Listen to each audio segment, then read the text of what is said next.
My husband left me for the nanny, then tried to take half of my family's hotel empire. He thought betraying me meant inheriting the fortune generations had built. But empires don't fall to cheaters, they rise on secrets written long before he ever walked into my life. The day he stepped into the courtroom, he thought he had already won. He had no idea the real story was only beginning.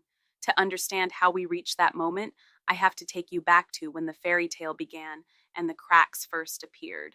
When I first met Daniel, it felt like I had stumbled into a story too good to be true.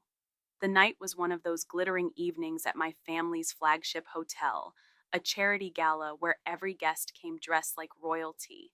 I remember the chandeliers hanging above me, thousands of crystals reflecting golden light across the marble floors.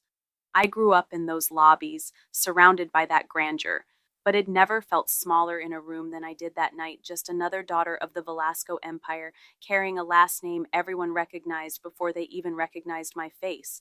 Then Daniel appeared. He didn't flinch when he heard my last name. He didn't glance at the towering banners that carried it, or the dignitaries whispering about our hotels stretching across continents. No, he looked directly at me as if none of that mattered, as if I were simply a woman in a red dress, standing alone under a chandelier, waiting to be noticed. And for the first time in years, I allowed myself to feel noticed, not because of my family's legacy, but because of me. Daniel had that dangerous kind of charm, the kind that felt effortless, like gravity pulling you closer without a word. He could speak to anyone, from CEOs to servers, and make them feel like they were the only person in the room. When he laughed, people leaned in, like the sound itself promised them something they didn't even know they wanted. And when he turned that charm on me, I didn't stand a chance. Within weeks, I was swept into something that felt larger than life. There were rooftop dinners with candles flickering against the skyline, weekends away where the world seemed to shrink down to just the two of us, and handwritten notes tucked into my purse where he'd scribbled lines like, "With you, everything feels lighter." My friends envied me. My family approved. My mother told me she saw the way he looked at me across the room, the way his hand always found mine. I let myself believe I was lucky that maybe after years of living under the weight of an empire, I had found a man who wanted nothing but me. For a time, it was easy to get lost in that belief. But even during the fairy tale, there were small cracks, subtle but sharp enough that my heart felt them even if my mind chose to ignore them. Daniel had a way of joking about my family's fortune, always wrapped in humor but heavy with meaning.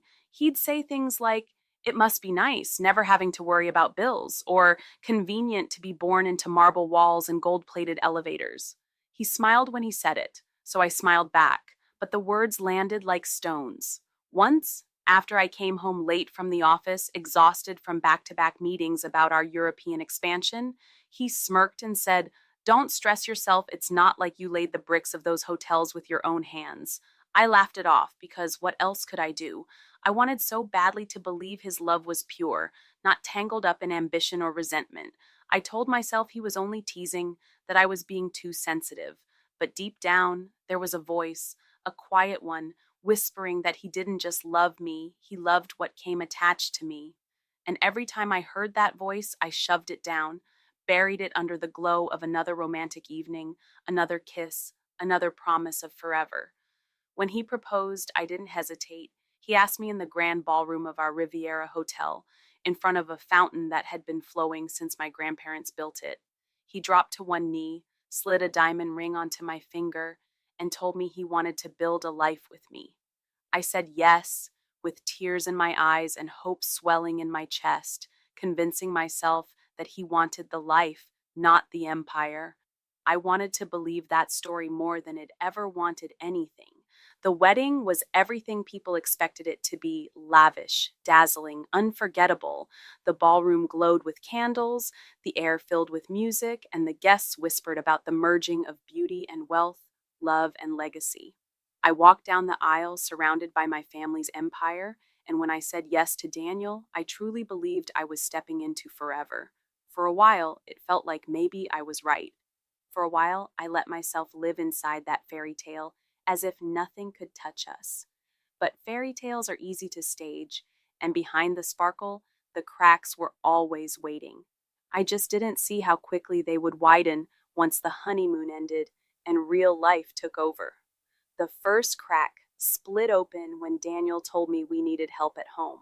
He said it casually, like it was for my sake, like it was to ease my burden. He suggested hiring a nanny, and that decision, so small on the surface, was the beginning of everything unraveling. The conversation about hiring a nanny didn't come out of nowhere. It was planted like a seed, weeks before Daniel finally said the words. I'd been running myself ragged, trying to juggle everything: the board meetings, the expansion project in Europe, the press tours that came with being a Velasco, and above all, being a mother. I was determined not to be the kind of heiress people whispered about, the cold, absent parent who let strangers raise her children. I tucked them into bed every night. I braided my daughter's hair for school. I showed up at parent teacher conferences no matter how many executives were waiting for me in the office. But still, I was tired. Some nights I would come home with my heels in my hands, my shoulders aching, and collapse into the armchair while the kids tugged at me for attention. I didn't want to deny them. Daniel noticed, of course, or maybe he pretended to notice just enough to plant the idea. You don't have to do this alone, he told me one evening after dinner, his tone soft, like a man making a loving suggestion. You carry the hotels, the kids, the house, me everything. You're burning yourself out. I tried to laugh it off, brushing his words away with a wave of my hand. I'm fine, Daniel. Every mom is tired, but he didn't let it go. He leaned forward, his hand covering mine on the table. You're more than a mom, and you know it. You're the face of an empire. You don't need to prove anything by exhausting yourself. A nanny isn't admitting defeat, it's just balance. Balance. He always knew how to phrase things so they sounded reasonable. And deep down, part of me knew he was right. I was stretched thin, and I hated the guilt that knotted in my chest every time I missed bedtime because of another crisis at the hotels. So eventually, I gave in. We would hire a nanny just until things settled, just until the expansion was complete, just until life wasn't so overwhelming. That's how Anna entered our world. She came with glowing recommendations former employers who described her as patient, trustworthy, and almost saint-like with children. When she arrived for the interview, she carried herself with humility, her dark hair pulled into a neat bun, her eyes warm and kind. She didn't seem like a threat, not in the slightest. She was young, yes, but she was professional, soft-spoken, and the children instantly took to her. I remember my daughter climbing into her lap within 10 minutes of meeting her, as if she'd known her forever. My son laughed at a silly face Anna made, something even I hadn't managed after a long, cranky day. Watching that, my chest loosened for the first time in weeks. Maybe Daniel had been right. Maybe Anna would bring relief, not disruption. At first, that's exactly what happened. Anna slipped into our household routines as though she had always belonged there. She handled tantrums with patience, meals with care, and bedtime stories with a tenderness that even I found soothing. She wasn't overbearing or intrusive. She knew her role and filled it gracefully. And for a brief while, I felt the edges of my exhaustion soften, but then I began to notice the subtleties. Daniel lingered in rooms longer when she was around. If she was in the kitchen preparing snacks, he suddenly had an excuse to be there too, leaning against the counter, smiling at some story she told. Their laughter floated down the hallway, light and private, the kind that ended abruptly when I stepped into the room. He'd look up at me casually, too casually, and say something like, Anna was just telling me the funniest story from her old job. Then the story would never actually be told. It was small enough to ignore at first, harmless enough to excuse. But my instincts, the same ones that had guided me through hostile boardrooms and ruthless negotiations, began to whisper warnings. Something about their body language, the way she blushed when he teased her, the way his hand would brush hers when he passed her a dish-it, unsettled me. When I confronted him gently one evening, asking why they seemed so close, he laughed. He actually laughed. You're imagining things, he said, pressing a kiss against my forehead. She works for us, for the kids. Don't turn this into something it's not. His voice was warm, but the edge beneath it cut sharper than his words. It was the kind of edge that said, drop it. So I did, for the moment. But as weeks passed, the signs only grew clearer. I'd come home late from meetings to find them sitting together on the couch after the kids were asleep, their voices low, their bodies angled toward each other in a way that spoke of intimacy, not professionalism. When I walked in, they'd spring apart too quickly, and Anna would stammer an excuse about heading upstairs. Daniel would stretch, feigning nonchalance, saying he was just about to call it a night. It wasn't only what I saw, it was how he started speaking to me. Subtly, almost invisibly, Daniel shifted the narrative. When I missed a school recital because of a last-minute investor dinner, he sighed and said, "Don't worry, Anna was there with me. The kids didn't even notice you were gone." When I forgot to pack a snack for my son's field trip, he smirked. "Relax." Anna caught it. She's on top of everything.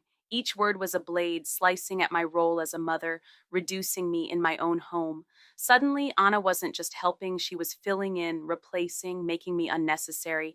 And Daniel didn't discourage it, he encouraged it. He positioned himself as the reliable parent, Anna as the dependable support, and me as the absent one. I felt myself shrinking day by day in a house that used to feel like mine.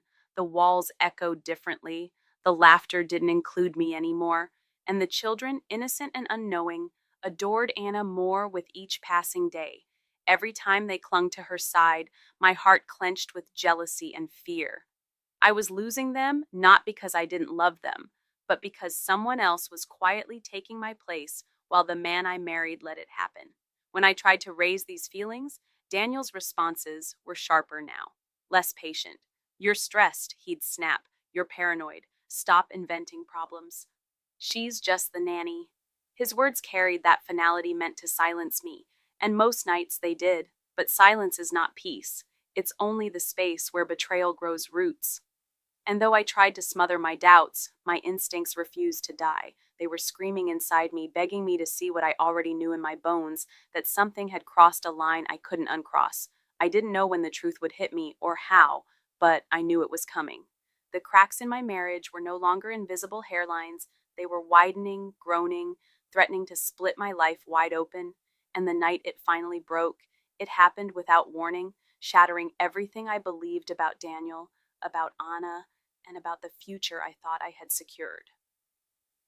It happened on a Tuesday night in early spring, one of those evenings when the air was caught between seasons. The day had been long, stretched out by endless negotiations with a vendor who thought dragging their feet would give them leverage. By the time I left the hotel, the streets were quiet, the sky a velvet navy with the faintest trace of fading light, and all I wanted was to go home, kiss my children, and feel like more than just the woman running Velasco hotels. I pulled into our driveway well past 9, the house looming dark against the night. Most of the windows were dark, except for the faint glow from the nursery upstairs. That single light softened me instantly. My children were my anchor, and even though I missed bedtime, knowing that glow was theirs gave me comfort.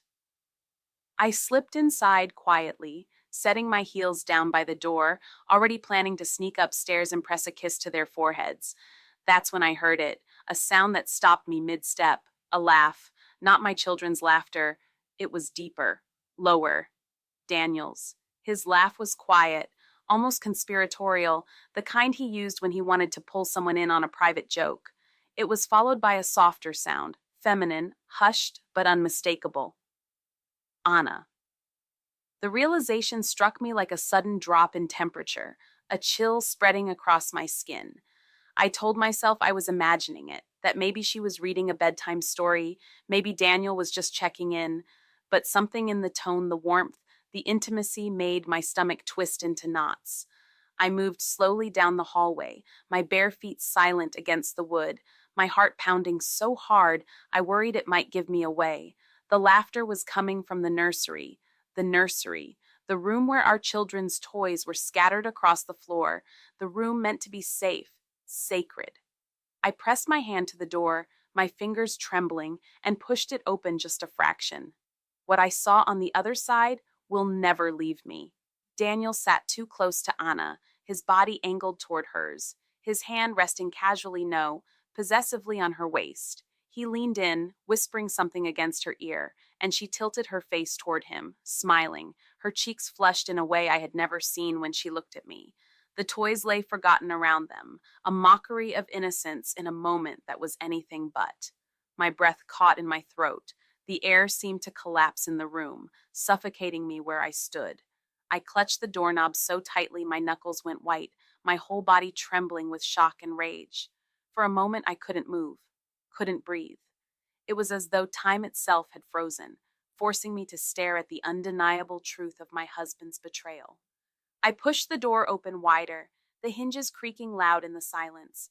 They snapped apart instantly, guilt etched into every movement. Anna scrambled to her feet, her face flushed, eyes darting everywhere but mine. She stammered something incoherent, an excuse, an apology. I couldn't tell, and rushed past me, her footsteps quick against the hallway floor, until she vanished from sight. Daniel rose slowly, as if he had all the time in the world. His eyes met mine, not with shame, not with regret, but with irritation. "You're home early," he said flatly, as though I were the intruder, as though I were the one who had disrupted something innocent. My voice shook when I finally found it. "What is going on?" It came out smaller than I wanted, ragged, almost broken. He sighed, running a hand down his face as if I were exhausting him.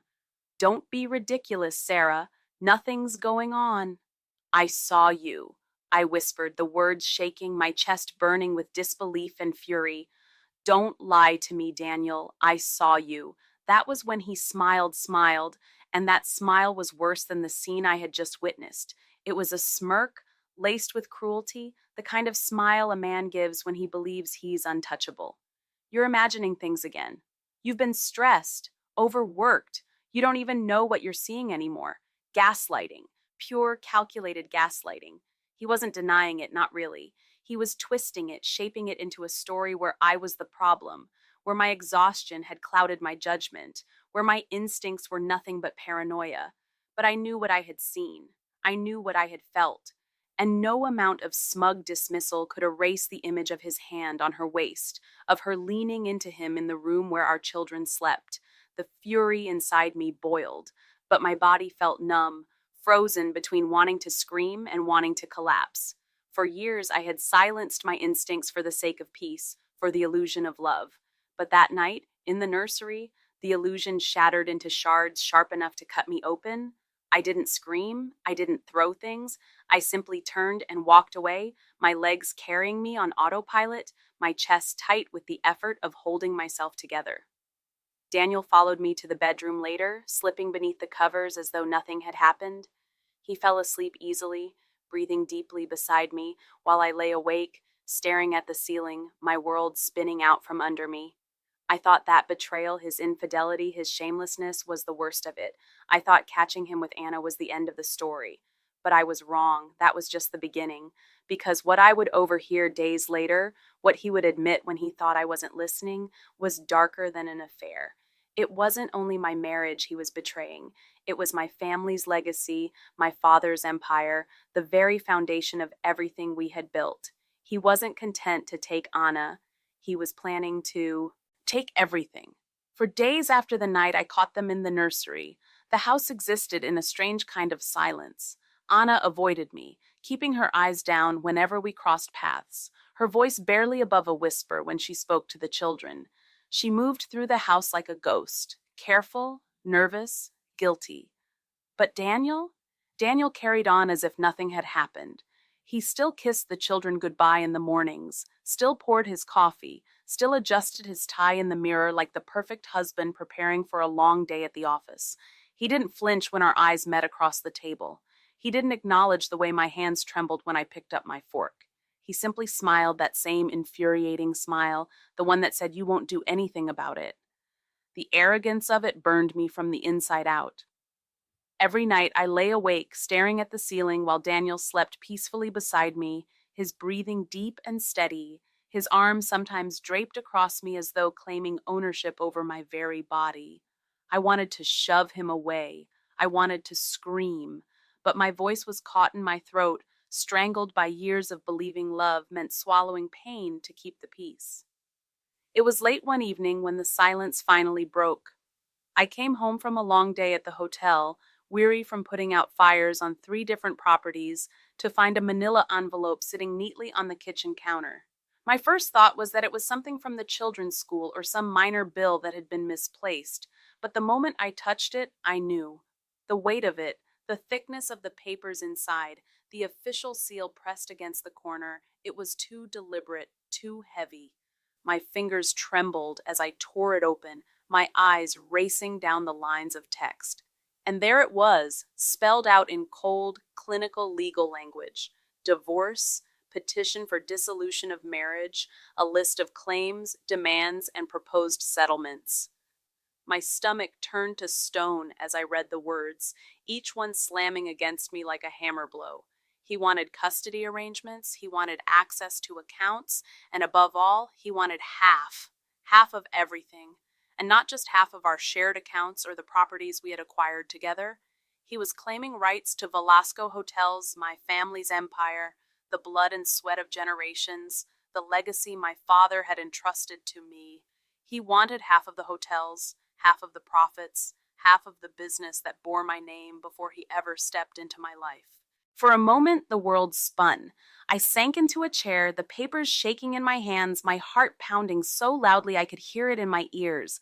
Half. He thought he could take half. It wasn't enough to betray me with the nanny, not enough to shatter our marriage. He wanted to strip me bare of everything my parents had built, everything I had worked tirelessly to preserve.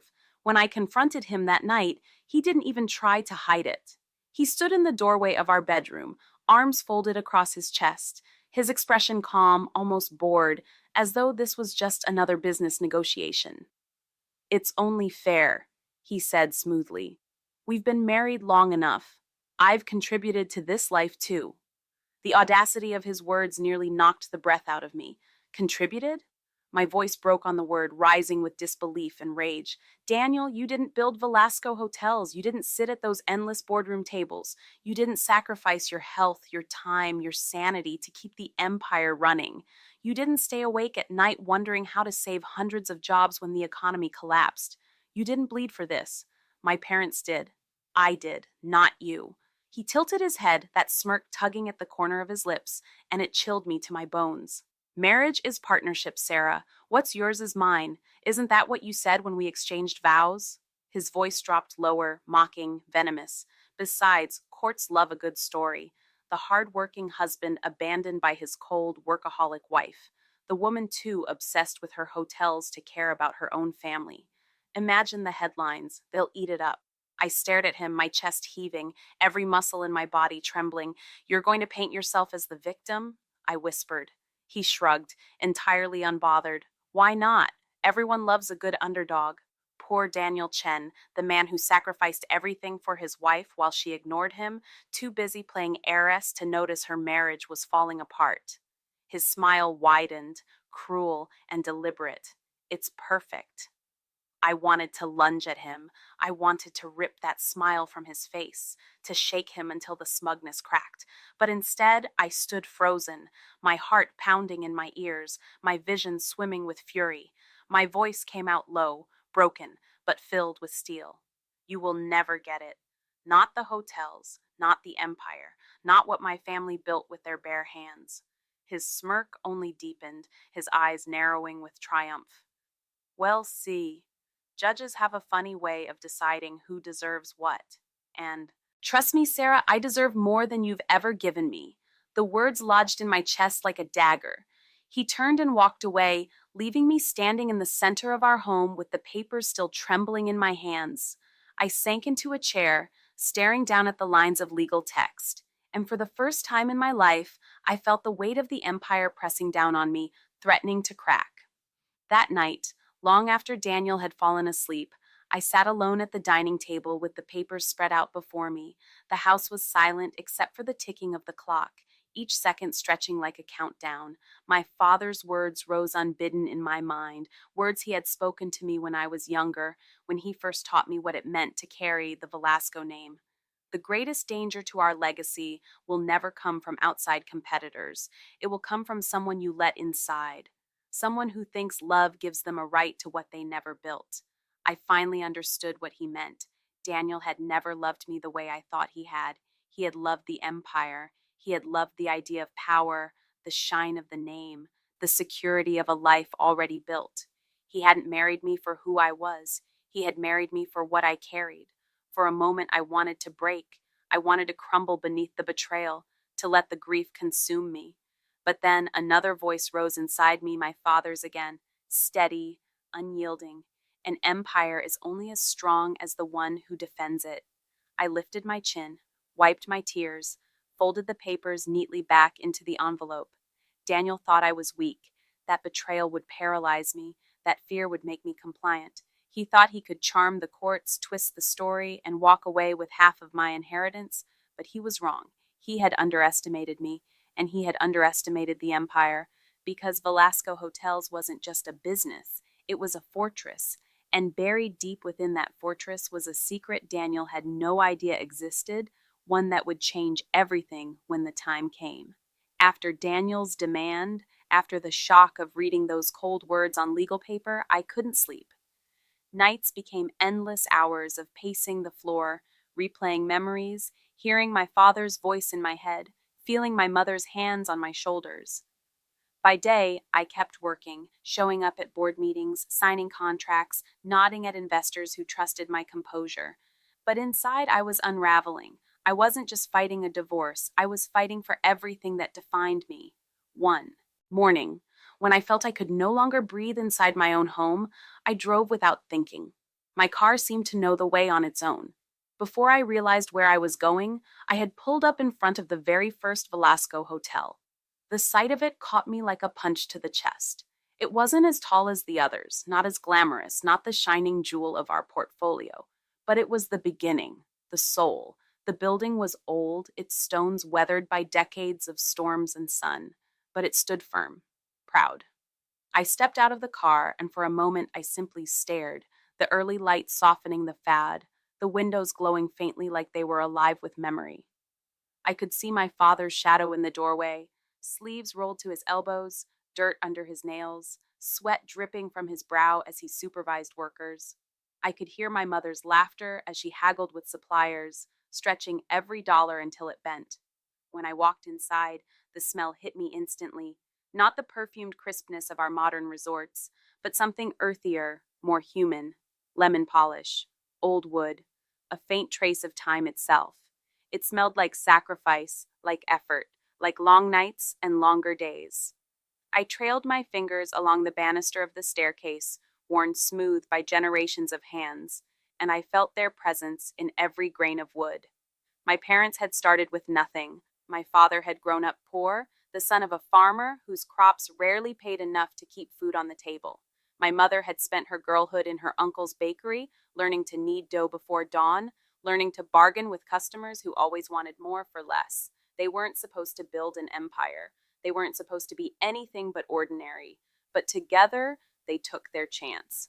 They bought a failing inn with 10 rooms, cracked walls, plumbing that coughed and sputtered like it wanted to die.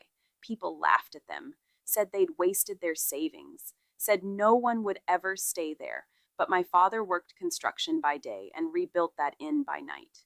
He replaced windows with his own hands, repaired floors until his back ached so badly he couldn't stand straight.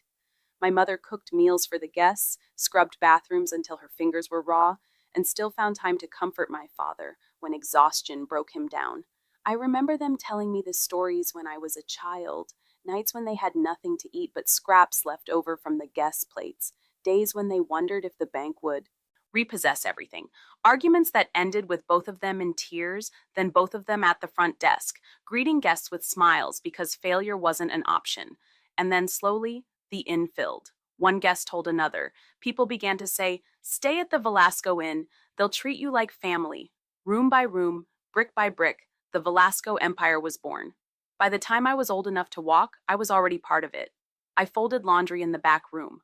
I polished silverware until I could see my reflection in the spoons. I watched my parents argue with vendors, negotiate with bankers, embrace guests as if they were kin. And I learned, without realizing it, that this wasn't just a business. It was a legacy, a promise. As I stood in the lobby that morning, staring at the faded wallpaper, I whispered to the ghosts of my parents, "Ill protect this. I'll protect all of it.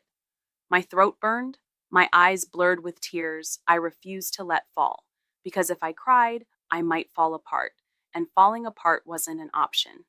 Daniel didn't know this history, or maybe he did, and he simply didn't care.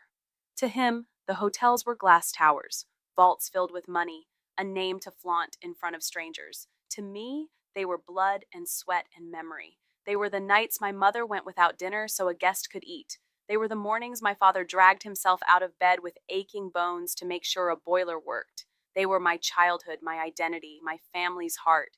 And Daniel thought he could claim half of something he had never lifted a finger to build, half of something he had mocked when it suited him, belittled when he wanted to feel powerful. He hadn't earned it. He hadn't endured it. He didn't deserve a single brick. The thought of him walking away with even a piece of it filled me with a rage I had never known. But beneath the rage was something stronger resolve. He wanted to play a game of manipulation, to paint himself as the poor, neglected husband while trying to pry an empire from my hands. But he had no idea what he was up against, because Velasco Hotels wasn't just wealth, it was protection, carefully woven into contracts and trusts my parents designed long before I was old enough to understand them. My father always suspected that one day someone might try to take what wasn't theirs, and he had prepared for that possibility. As I left the old hotel and stepped back into the morning light, I carried that thought with me. I felt my father walking beside me, my mother's hand on my shoulder. I felt their strength, their sacrifices, their warnings, and I made a silent vow to them, stronger than any vow I had ever spoken at an altar. Daniel thought betrayal was his weapon, but my weapon would be memory, legacy, and the law my father had so carefully written into the foundations of our empire. The time had come to stop grieving and start fighting. And to fight, I needed an ally, someone who could turn Daniel's arrogance against him, someone who could help me defend what was mine. That was the moment I knew I had to find a lawyer who wouldn't just see contracts and assets, but who would see what was at stake. Not money, not status, but a family's bloodline is written into stone and glass. The morning after visiting my parents' first hotel, I woke up with a different kind of determination burning inside me. The fear was still there, the betrayal still raw, but beneath all of it was a fire I hadn't felt in years. Daniel wanted half, but he had no idea what it meant to go to war with a Velasco. If he wanted to drag me into a courtroom, I would not walk in blind. I would walk in armed. Finding a lawyer felt like choosing a battle commander. Every meeting felt like an audition, a test of who could see past the money and into the legacy. I sat across from men in expensive suits who boasted about their track records, rattling off numbers and settlements as though I were just another client. I sat across from women in skyscraper offices with glossy smiles who promised me the world but spoke as if my family's empire was nothing more than figures on a spreadsheet. They all said the right things, but none of them looked at me and understood the weight of what I was fighting for. They didn't see my parents. They didn't see sacrifice. They saw assets, and assets don't bleed. I was ready to give up when a friend referred me to Margaret Ortiz. Her office wasn't in a skyscraper. It wasn't sleek or intimidating. It was tucked above a row of old shops downtown, the kind of place you might pass without even glancing at the sign. Inside, the space was crowded with shelves of law books, stacks of folders, and a desk worn smooth from years of battles. Behind that desk was Margaret. She stood as I entered, her handshake firm, her gaze sharp enough to cut through me. Silver streaks ran through her dark hair, her face lined not from weakness but from experience. There was nothing rehearsed in her voice, no performance in her eyes. From the moment she told me to sit, I knew she was different. I poured everything out to her. The marriage that began like a fairy tale and cracked into betrayal. The nanny, the night in the nursery, the manila envelope, the demand for half the empire. My voice broke as I admitted how many documents I had signed without reading, how often I had trusted Daniel when he smiled and told me it was nothing important. I hated myself for it, hated the naivety, hated the blind love. Through it all, Margaret listened without interrupting. She didn't glance at the clock, didn't rush me along. When I finally fell silent, she folded her hands and spoke with a voice as steady as stone. "Sarah," she said, Men like your husband make a career out of underestimation. He thinks betrayal is enough to break you. He thinks lies are enough to blind you. But he doesn't know you, and he doesn't know me. If we're going to fight this, we'll fight it on our terms, and we'll win. Hope sparked in me for the first time in weeks. Margaret demanded everything. Every contract, every financial record, every scrap of paper Daniel had ever put in front of me. That night, I tore through file cabinets, boxes, and drawers. I filled entire boxes with years of documents, my signature scribbled across page after page of words I had never truly read. Each box felt like a confession, proof of how deeply I had trusted the wrong man. When I delivered them to Margaret's office, I expected her to scold me. Instead, she rolled up her sleeves, called in her paralegal, and began the painstaking work of unraveling Daniel's schemes. What she uncovered made me sick. Daniel had been planning this for years. Every signature he coaxed from me, every account he adjusted, every refinancing he insisted was routine, was part of a larger design. He rerouted funds, structured accounts to favor him, and slowly eroded my control piece by piece. He disguised betrayal as protection, manipulating me into signing away rights while convincing me he was making our lives easier. I felt crushed under the weight of it. How could I have been so blind? How could I, the daughter of my father, the woman raised on lessons of vigilance and strength, have been so careless?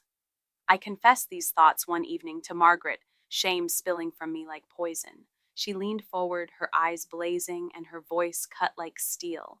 Don't you dare blame yourself for loving someone. Love isn't foolish. Betrayal is, and betrayal belongs to him, not you. Her words anchored me when I was ready to drown. Then one evening she called me into her office with a spark in her eyes I hadn't seen before. Papers were spread across her desk, marked with sticky notes and highlighted passages. She flipped to a section of my father's trust documents, buried deep in the dense legal language. Here, she said, tapping the page. Read this. I leaned in, my pulse pounding, and read the clause. It was simple but absolute. All hotel assets, past and future, were protected under the Velasco family trust. They were not marital property. They could not be divided in divorce. They belonged solely to the Velasco bloodline. No spouse could ever touch them. The words blurred as tears filled my eyes. My father's hand seemed to rest on my shoulder, his voice echoing across time. He had known. He had prepared. He had protected me. Even in death, he was guarding the empire, guarding me. Margaret smiled when she saw my tears. He doesn't know about this, does he? I shook my head. No, he thinks he's already won. Good, she said firmly. Then let him keep thinking that. Let him strut into court believing half the empire is his. The harder he falls, the better. I laughed then, a shaky laugh, but the first real one in months. The fear that had haunted me began to ease, replaced by something else. Power. For the first time since this nightmare began, I felt like I had a weapon in my hands. Daniel thought he had me cornered, but my father, even from the grave, had already beaten him. The war wasn't over. It was only the beginning, but this time I was no longer fighting blind. I had Margaret. I had the trust. I had my father's foresight. And soon we would take the fight to the courtroom. The day of our first hearing arrived with a weight I could feel in my bones. For weeks, I had prepared myself with Margaret, sitting in her office late into the night, papers scattered across the desk like puzzle pieces of my life. We had gone over every possible scenario, every question Daniel's lawyers might throw at me, every weak spot in his story, and every strength in ours. Margaret was relentless, drilling me with questions until I answered without hesitation, pushing me past tears and exhaustion until I learned to hold my ground. If you falter, she had told me, he wins, and we cannot let him win. Those words echoed in my mind that morning as I dressed. I pulled on a black suit, sharp and unyielding, a suit that made me feel armored. I tied back my hair, slipped on heels that clicked like weapons on the marble floor, and reminded myself that I was not walking into court as a broken wife. I was walking in as a Velasco. When I arrived at the courthouse, the sky was heavy with clouds, a gray blanket pressing low over the city. Reporters lingered outside, their cameras flashing, their voices calling out questions about the divorce. My stomach twisted at the thought of my private pain becoming public spectacle, but I kept my head high. Let them speculate. Let them wonder. I wasn't here to play to the press. I was here to fight. Daniel arrived minutes later, and he made sure the cameras caught him. He stepped out of a sleek black car, his suit tailored perfectly, his hair gleaming under the weak sunlight. He moved with the confidence of a man stepping onto a stage he believed belonged to him. His lawyers surrounded him like an entourage, their briefcases clutched like trophies, their faces smug with certainty. And then there was Daniel himself, smiling that infuriating smile, the one that had once charmed me and now made my blood run cold. He looked at me across the pavement, his eyes narrowing with that gleam of arrogance, and in that moment I could almost hear the words he wasn't speaking. I've already won. But he was wrong. Inside the courthouse, the air was thick with silence and formality. The walls were bare, the floors polished, the benches hard and unforgiving. It wasn't glamorous. It wasn't grand. It was a place where truth was supposed to matter, stripped of theatrics.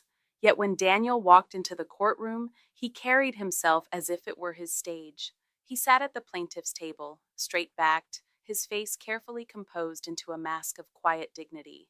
His lawyers spread out their papers, whispering strategies, casting glances at me with thin, satisfied smiles. I sat beside Margaret, my hands folded in my lap. On the surface, I appeared calm, but inside my pulse was racing. Margaret leaned toward me, her voice a whisper only I could hear. Remember, Sarah, do not react to his performance. Let him play his part. The truth is on our side. The judge entered, a woman with stern eyes and an expression carved from stone. She was known for her fairness, her refusal to tolerate nonsense, and I silently thanked the universe for placing her on the bench that day. She looked over the room, then called the hearing to order. Daniel's lawyer was the first to stand. He was polished, smooth-tongued, the kind of man who could sell a lie as easily as breathing.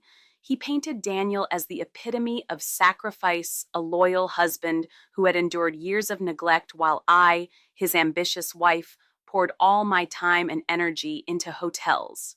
He spoke of partnership and equity, of how Daniel had supported me, loved me, and stood by me only to be abandoned when I placed wealth above family. His words were carefully chosen, designed to twist sympathy into Daniel's favor. I watched Daniel as his lawyer spoke. He nodded at all the right moments, his eyes cast down when the words grew heavy, his expression sorrowful, almost noble. He looked like a man who had been wronged, like someone holding himself together with grace while his heart broke. It was a performance, a masterful one. For a moment I felt the sting of it myself, the power of his charm, the lie so neatly packaged, it almost felt true. I could see how a stranger might believe him. But I wasn't a stranger. I was the woman who had stood in the doorway of a nursery and watched his hand on another woman's waist. I was the woman who had read the documents he tricked me into signing, the woman who had uncovered the evidence of years of deceit. I knew the truth behind his performance, and as his lawyer droned on, I felt anger rise in me like fire. Then it was our turn. Margaret stood slowly, smoothing her jacket, her presence steady and unshakable. She didn't pace. She didn't raise her voice. She simply spoke, her words crisp and deliberate, each one cutting through the air with precision. She reminded the court of the Velasco legacy, the empire built not by Daniel, but by my parents, brick by brick, sacrifice by sacrifice. She spoke of manipulation, of documents signed under pressure, of a husband who had not built, but schemed. Her tone wasn't emotional, it was factual, undeniable, the kind of truth that doesn't need theatrics because it stands solid on its own. I watched the judge's eyes narrow slightly, her pen scratching notes as Margaret laid out the evidence. Objections flew from Daniel's lawyers, their voices sharp, but Margaret swatted them away like flies, calm and methodical. And with each passing minute, I saw it, the tiniest shift in Daniel's expression. His smirk wavered, his posture stiffened, his eyes darted toward his lawyers with the faintest flicker of unease. The hearing ended without a ruling, but the room felt different when we left it. The judge had not declared him the victim he wanted to be. She had listened to Margaret, really listened, and I could see in her eyes that the story Daniel was trying to sell wasn't quite landing. In the hallway, Daniel caught my arm, his grip tight, his voice low and venomous. "Don't think you've won anything," he hissed. "This empire will be mine, one way or another." I met his eyes, and for the first time since this nightmare began, I didn't flinch. My voice was calm, steady, almost cold. "You've already lost, Daniel. You just don't know it yet." I pulled my arm free and walked away, my heels striking the marble floor like war drums. He thought this was still his stage, his performance, his victory waiting to be signed by a judge.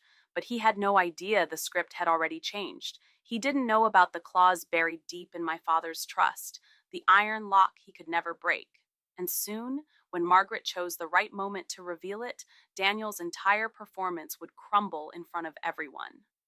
The weeks leading up to the second hearing felt like living inside a storm that never broke. Every morning began with new envelopes delivered to my doorstep, thick with counterclaims, demands, and accusations. Daniel's lawyers seemed determined to drown us in paper, to bury Margaret and me under so much noise that we wouldn't have the energy to fight back. They accused me of mismanaging funds, of neglecting the marriage, of using my family's empire to keep Daniel trapped in a gilded cage. Each document was sharper than the last, written to humiliate, designed to weaken, but Margaret never wavered. Night after night, we sat in her office, surrounded by boxes of documents stacked like walls around us. She read every line, highlighted every inconsistency, connected dots I hadn't even noticed were there. Sometimes we worked until dawn, our coffee cold, our eyes burning, but she never lost her composure. "This is how they fight," she told me. "They throw mud and hope some of it sticks. But mud is not proof. Lies are not law." Her confidence was the rope that kept me from slipping into despair. Daniel, meanwhile, thrived on the chaos. The press clung to his every word, spinning headlines that painted him as the wronged husband, abandoned by his ambitious, cold-hearted wife. He smiled for the cameras outside our home, at restaurants, even outside the courthouse after preliminary hearings. His story was consistent. He was the loyal man betrayed by wealth and neglect, and for a time I feared people believed him. Each headline cut deep, each photo of him looking sorrowful stung like salt in a wound. Margaret reminded me again and again not to respond. "Let him build his stage," she said.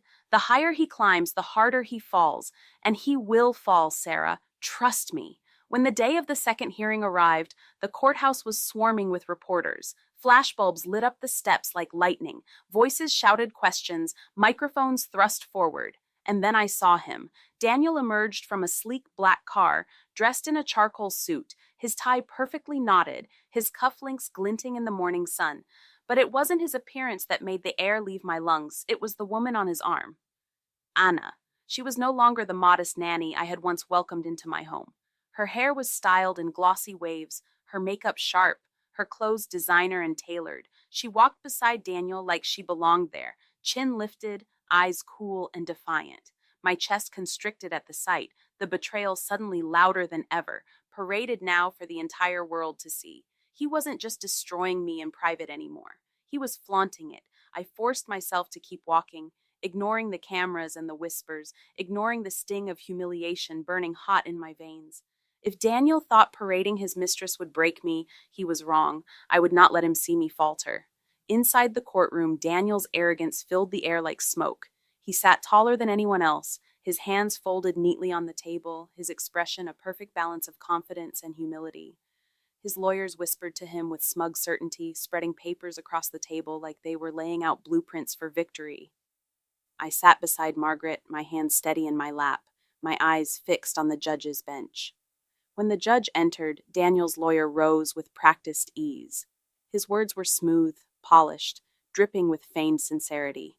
He spoke of Daniel as though he were a saintan, overlooked, underappreciated man who had given his marriage everything, only to be cast aside by a wife who valued profits over partnership.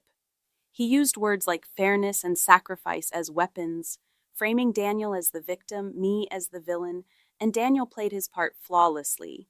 He nodded solemnly at the right moments, lowered his eyes with a quiet sigh when the words grew heavy, even cast a fleeting glance at me as if to say, Look what you've done to me. It was a performance so well rehearsed that for a moment I could almost feel its pull. I could see how strangers might fall for it. But Margaret had prepared me for this.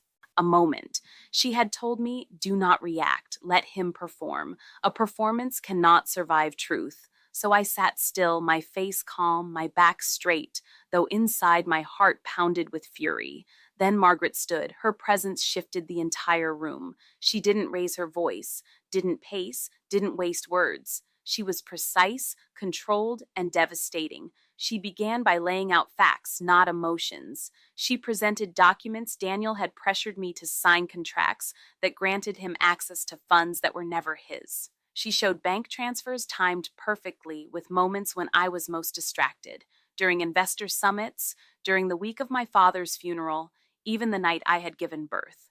The pattern was undeniable. The judge leaned forward, her expression sharpening as Margaret connected each thread. Daniel shifted in his seat, his posture less relaxed, his jaw tighter. His lawyers whispered furiously, flipping through their folders, but Margaret pressed on without pause. She revealed receipts from hotels where Daniel had claimed to be on business, but no meetings had ever taken place. She produced testimony from household staff who had seen Daniel and Anna together long before I had discovered them. Piece by piece, the image of the noble husband cracked. The murmurs in the courtroom grew louder with every revelation. Reporters scribbled notes furiously, their pens scratching like fire across paper. I sat still, breathing slowly, forcing myself not to show the storm raging inside me. Every document Margaret unveiled was another wound reopened, another betrayal confirmed. But it wasn't weakness I felt, it was strength, because this wasn't humiliation anymore. This was justice, and I was watching it unfold. By the time Margaret finished, Daniel's mask had slipped. The smug smile was gone, replaced by a rigid jaw and narrowed eyes. His hands gripped the edge of the table, his knuckles white, his gaze darting between the judge and his lawyers. He no longer looked untouchable, he looked cornered. The judge called for a recess, her expression unreadable, but I knew what I had seen in her eyes: doubt. Doubt that Daniel was the man his lawyers claimed him to be. Doubt that his story was built on anything more than lies. As we left the courtroom, Daniel caught up with me in the hallway, his voice low, his words venomous. You think this little show means anything? You think parading papers and staff testimony will change the outcome? You'll still walk away with half, Sarah. The judge won't protect you. No one will. I looked him in the eyes, calm and steady. You've built your entire case on lies, Daniel. And lies don't last forever. Margaret hasn't even shown her full hand yet. When she does, you'll understand just how badly you've miscalculated. He scoffed, rolling his eyes, but the flicker was there, the tiniest glimmer of doubt breaking through his mask. For the first time, I saw fear in his eyes. And it was enough, because Margaret was right. The higher he climbed, the harder he would fall. And he had no idea just how far he was about to drop. The morning of the third hearing felt different from the others. The sky was clear, almost mocking in its brightness, the courthouse steps buzzing with reporters who had begun to sense blood in the water. Daniel still arrived with his entourage, still smiled for the cameras, still held Anna on his arm as though she were his prize. But there was something brittle in his swagger now, a tightness in his smile, a flash of unease in his eyes. He was holding the mask, but it was slipping. Inside the courtroom, the tension was electric. Everyone knew this hearing mattered. The judge had seen enough to question him, but Daniel still believed he had a case. His lawyers whispered strategies, their eyes flicking nervously toward Margaret and me. Daniel sat straighter, his chin lifted, though his hands betrayed him, tapping against the table, clenching and unclenching. The proceedings began the way they always did, with Daniel's lawyer trying to regain ground. He spoke again of fairness, of sacrifice, of how Daniel had contributed to the marriage, how he deserved half of what had been built. His voice was smoother than oil, his gestures practiced, but it was clear the performance had lost some of its shine. The judge listened with a steady expression, neither swayed nor impressed. And then Margaret rose. The room seemed to shift when she stood. She carried no stack of papers this time, no dramatic exhibits. just a single folder. She moved to the center of the courtroom with deliberate calm, and when she spoke, her voice was steady, unwavering. Your Honor, she began, over the last hearings we have demonstrated patterns of manipulation, deceit, and financial misconduct. We have shown that Mr. Chen pressured my client into signing documents she did not fully understand, and that he diverted funds into accounts under his control. But today we present evidence that renders all of that secondary, evidence that makes this entire case as it pertains to the hotels irrelevant. A ripple of murmurs spread through the courtroom. Daniel frowned, his lawyer leaning forward, whispering something urgent. Margaret opened the folder, pulled out a document, and handed a copy to the judge. This, she said, is the Velasco Family Trust, established by the late Robert Velasco. It stipulates, in clear and binding language, that all hotel assets past, present, and future are held within the trust, separate from any marital property. They cannot be divided, sold, or transferred to any individual outside the Velasco bloodline. They are, and always have been, untouchable in matters of divorce. The judge adjusted her glasses, scanning the document. The courtroom fell into a silence so heavy I could hear my own heartbeat. Daniel's expression shifted from confusion to disbelief, then to outright panic. That's not possible, he muttered, his voice sharp, cutting through the silence. He turned to his lawyer, his face draining of color. You said his lawyer was flipping through the papers with frantic speed, but the truth was there in black and white. The trust was airtight, my father's foresight ironclad. Margaret continued, her voice calm but cutting. For months, Mr. Chen has built his case on the assumption that he is entitled to half of the Velasco empire.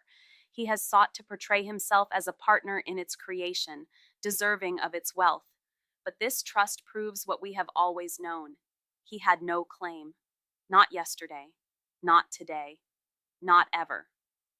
The murmurs grew louder, reporters scribbling furiously, eyes flashing with excitement. Daniel's face twisted with fury, his calm performance collapsing into raw desperation. He slammed his hand against the table, his voice rising. She's lying. This can't be legal. That money, that property, it's mine too. I've lived in those hotels. I've shared that life. The judge's gavel came down hard, the crack echoing through the room. Mr. Chen, she said sharply, control yourself. Her eyes returned to the document, scanning the lines again before she spoke. This trust appears to be clear. The hotels are not marital assets. They will not be divided in this proceeding. Daniel shot to his feet, his face red, his voice trembling with rage. You can't do this. I gave her my life. I sacrificed everything for her. His words rang hollow now, falling flat against the cold truth of the document in the judge's hands. Margaret's voice cut through his protests like a blade.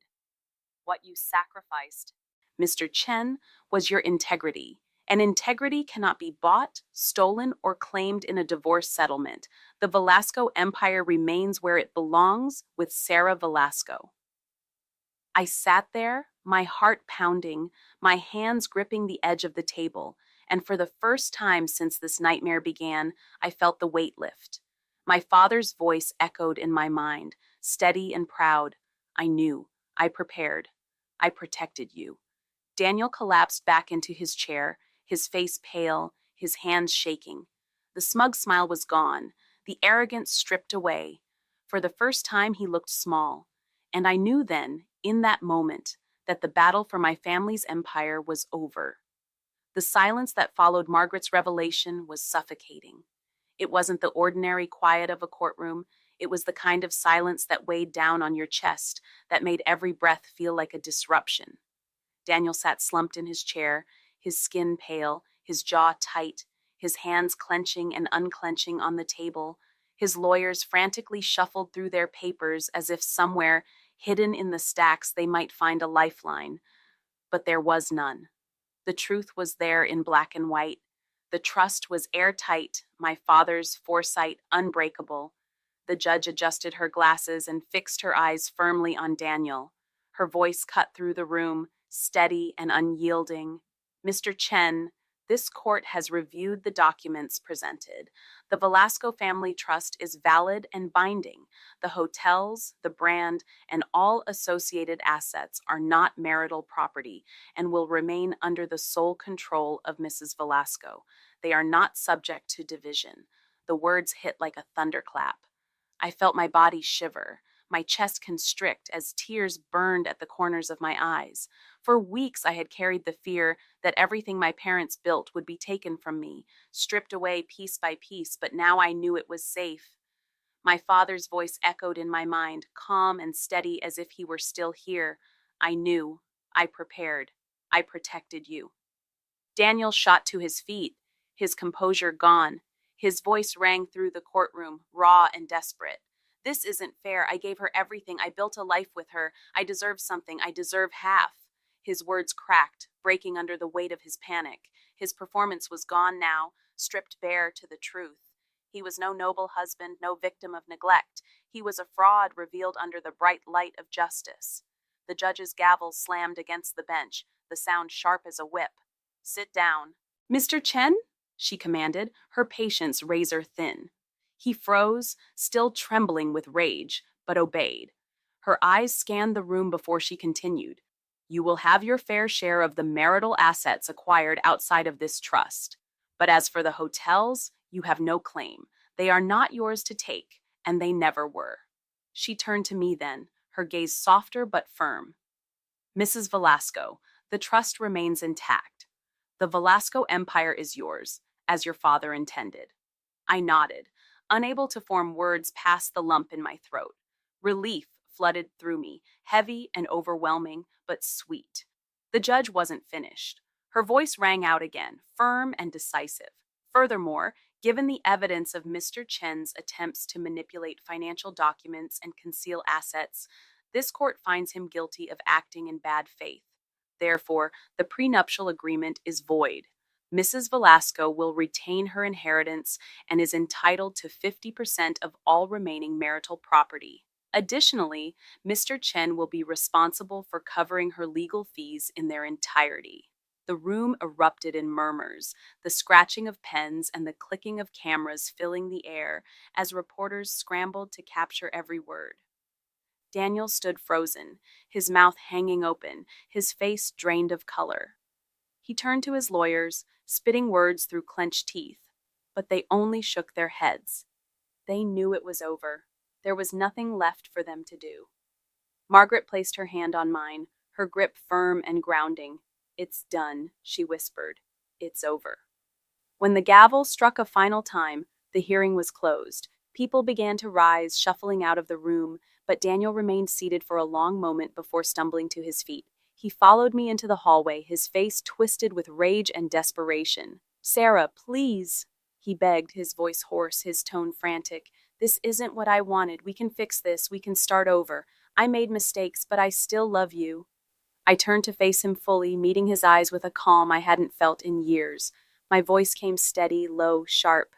"No, Daniel, you didn't love me. You loved what I had. You loved the empire you thought you could steal. You loved control.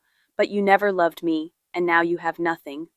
He flinched, his expression collapsing. His mouth opened as though to speak, but no words came. His shoulders slumped, and for the first time, he looked small, truly small. The man who had once strutted with arrogance now looked like a hollow shadow. I turned away and walked out of the courthouse, the flash of cameras exploding like fireworks, reporters shouting my name, demanding statements, demanding drama. Their noise rolled over me like waves, but I barely heard it. All I felt was the warmth of sunlight on my face and the lightness in my chest. For the first time in months, I could breathe. The weight that had suffocated me since that manila envelope landed on my kitchen counter was gone. My father's empire was safe, my dignity was restored, my future was mine again.